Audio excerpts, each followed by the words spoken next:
उत्तराखंड के मुख्यमंत्री पुष्कर सिंह धामी 2.0 सरकार के कार्यकाल को 1 साल पूरा हो गया है।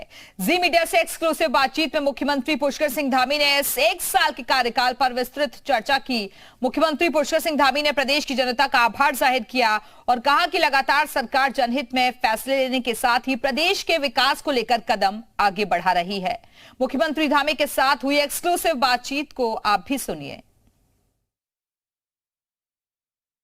मुख्यमंत्री पुष्कर सिंह धामी जी के कार्यकाल को 1 साल पूरा हो रहा है और ऐसे में इन 1 साल में क्या कुछ सरकार ने किया है, ये बात करने के लिए मेरे साथ प्रदेश के मुख्यमंत्री पुष्कर सिंह धामी जी हैं। सर, भाजपा आलाकमान ने भरोसा जताया, एक प्रचंड बहुमत की जीत के साथ आप लोग सत्ता में दोबारा वापस लौटे, एक बड़ा कीर्तिमान बना। क्योंकि हम नवरात्र के शुरुआत में बात कर रहे हैं तो सबसे पहले उस फैसले की बात करूंगा जो आपने कहा कि प्रदेश में हर जनपद में देवी उपासना के कार्यक्रम होने चाहिए। इसके पीछे क्या सोच है सर और किस तरह के ये कार्यक्रम हैं? हमारा प्रदेश मातृशक्ति का बहुत बड़ा योगदान वाला प्रदेश है और यहाँ के परिवारों को चलाने में, यहाँ की आजीविका को चलाने में मातृशक्ति का बहुत बड़ा योगदान है। उसी को देखते हुए हमने पिछले दिनों 30% का क्षैतिज आरक्षण भी जो है उस पर भी फैसला किया कि हम 30% क्षैतिज आरक्षण अपनी मातृशक्ति के लिए करेंगे। और इसके साथ साथ चूँकि नवरात्र भी कहीं न कहीं माँ दुर्गा की आराधना का ये कालखंड काल रहता है, तो इस समय में मातृशक्ति के उत्थान के लिए, उनके सशक्तिकरण के लिए, सुरक्षा के लिए हमने इसको पूरी तरह से समर्पित किया है। सभी ज़िलों में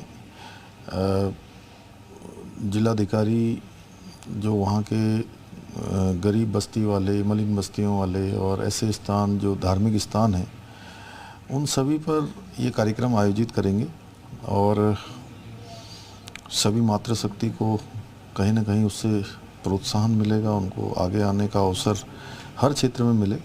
इसलिए हमने ये निर्णय लिया है कि इस बार का ये नवरात्र का पूरा समय मातृशक्ति को समर्पित रहेगा और उसके लिए धनराशि भी यहाँ से जारी कर दी है। सर, 23 मार्च 2022 को जब 8 सदस्यों के साथ आपने शपथ ली, अपने कैबिनेट के सदस्यों के साथ, तो सबसे पहला जो फैसला था वो यूनिफॉर्म सिविल कोड को लेकर था, जो वादा आप चुनाव में जाते हुए कर गए। यूनिफॉर्म सिविल कोड और धर्मांतरण, ये 2 बड़े इशू हैं। आप इस पर बड़े पैमाने पर काम कर रहे हैं, इस पर क्या कहेंगे सर? यूनिफॉर्म सिविल कोड चूँकि उत्तराखंड की जनता का मैंडेट है और हमने उत्तराखंड की जनता से जब हम आम चुनाव में गए थे तो उसी समय हमने ये संकल्प लिया था कि नई सरकार के गठन होते ही हम यूनिफॉर्म सिविल कोड के लिए कमेटी बनाएंगे, उसमें स्टेक होल्डरों को भी और सब लोगों से उसमें संवाद करेंगे। तो कमेटी तुरंत गठित हो गई थी, काफ़ी काम हो गया है, कुछ ही महीनों की बात है। उसका ड्राफ्ट फाइनल हो रहा है, ड्राफ्ट फाइनल होते ही हम उसको लागू करेंगे। ये तो हमारी पहली प्राथमिकता, हमारी सरकार की पहली प्राथमिकता है कि यूनिफॉर्म सिविल कोड हम यहाँ उत्तराखंड में लागू करेंगे। सर, उत्तराखंड राज्य बनने से एक चीज़ देखी गई कि देहरादून सचिवालय से बाहर विकास नहीं गया, पहाड़ों की ओर नहीं गया, लेकिन आपने आने के बाद आपका सेवक जनता के द्वारा एक योजना की शुरुआत की। आप गाँव में जाते हैं, रात्रि प्रवास करते हैं, मॉर्निंग वॉक करते हुए लोगों से बात करते हैं।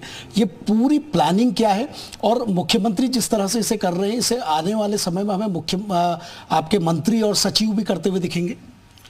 देखिए, इसके पीछे हेतु है कि सरकार का कामकाज चूँकि जनता की जो फीडबैक है, जनता के बीच में से जो जानकारियाँ आती हैं उसके आधार पर चलना चाहिए कि वहाँ पर ज़मीनी हकीकत क्या है, किस प्रकार की परेशानियाँ हैं, कैसे उनका समाधान होना चाहिए, लोगों की आवश्यकताएं क्या हैं। इसलिए मैं स्वयं जा रहा हूँ और लोगों से मिलता भी हूँ, कोशिश करता हूँ कि उनसे वहाँ की जानकारी जुटाऊँ और वहाँ के स्थानीय जो चीज़ें हैं उस पर भी बात करूँ। और उससे आसानी ये होती है कि सरकार के कामकाज को करने में आसानी होती है, फैसले लेने में आसानी होती है और ठीक प्रकार से विषय पर पकड़ भी बनती है।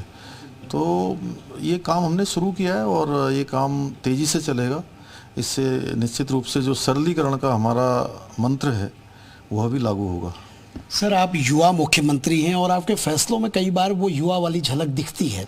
स्टार्टअप नीति को आप लोगों ने मंजूरी दी और आपने कहा स्वरोजगार पे ज़्यादा काम होगा, पहाड़ का पानी पहाड़ में रुकेगा। इस पर सरकार क्या कुछ कर रही है? देखिए, स्टार्टअप चूँकि हमारे बहुत सामान्य स्थितियों में और सामान्य परिस्थितियों में रहने वाले जो युवा हैं, नौजवान हैं, एंटरप्रेन्योरशिप वाले लोग हैं, उन सभी के प्रोत्साहन के लिए है, इसीलिए हमने ये तय किया है कि इन सभी का प्रोत्साहन करेंगे। इस बार के सामान्य बजट में भी इसका प्रावधान किया है और इसके पीछे हेतु है कि लोगों को अपने अपने क्षेत्रों में अपना एक रोजगार स्वरोजगार दोनों खड़ा करने का अवसर मिलेगा और पलायन भी इससे रुकेगा।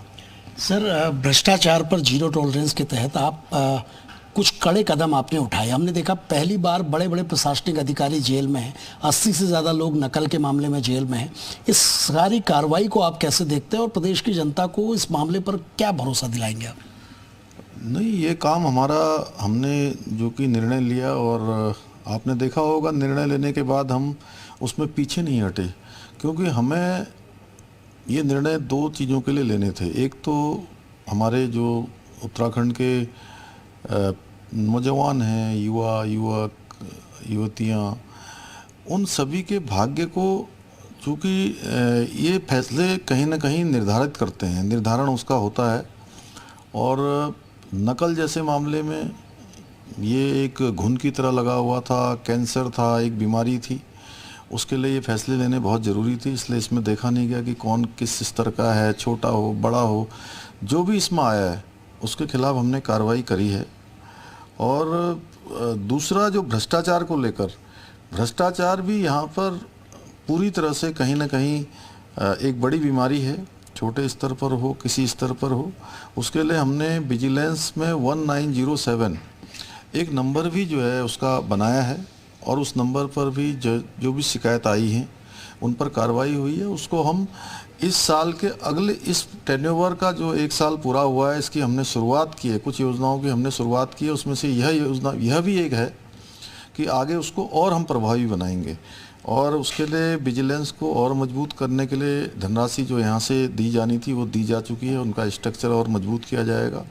प्रभावी तरीके से ये भ्रष्टाचार को रोकना हमारी पहली प्राथमिकता है। सर, प्रधानमंत्री जी ने सीमांत गांव, हालांकि आपने उसे प्रथम गांव कहा, माड़ा में वाइब्रेंट विलेज योजना पूरे देश को दी। हमारे 4 गांव प्रदेश के इसमें अभी शामिल हैं। इन गांवों का हम विकास कैसे कर रहे हैं और वाइब्रेंट विलेज योजना को आप इनके उत्थान के तौर पे कैसे देखते हैं? देखिए, मैं सबसे पहले तो माननीय प्रधानमंत्री जी का धन्यवाद करता हूं कि उन्होंने हमारे उत्तराखंड के जिसको हम लोग कहते थे अंतिम गांव, माड़ा गांव को, उन्होंने माड़ा गांव को पहला गांव कहा और पहले गांव के साथ साथ उन्होंने देश के जितने भी ऐसे सीमांत के गांव हैं उन्होंने कहा कि अब सभी गांव पहले गांव के रूप में हो जाएंगे और प्राथमिकताओं में भी, सुविधा की दृष्टि से भी, विकास की दृष्टि से भी। और हमारे यहाँ के जो वाइब्रेंट विलेज की जो योजना माननीय प्रधानमंत्री जी की है, उस योजना के अंतर्गत माड़ा, नीति, मलारी और गुंजी 4 गांव पहले चरण में इनमें लिए गए हैं। चारों गांवों की प्राथमिकता में है और हमारी भी प्राथमिकता में है कि वहाँ पर हर प्रकार का इस्टेब्लिशमेंट हो, अवस्थापनाएं, सुविधाएं हों, अन्य प्रकार की सुविधाएं हों, टूरिज्म हो, वहाँ पर पर्यटन हो, लोग दूर दूर से जो है उस क्षेत्र में आएँ और देखें। उसके लिए राज्य सरकार जो भी संपूर्ण काम हो सकते हैं वो कर रही है।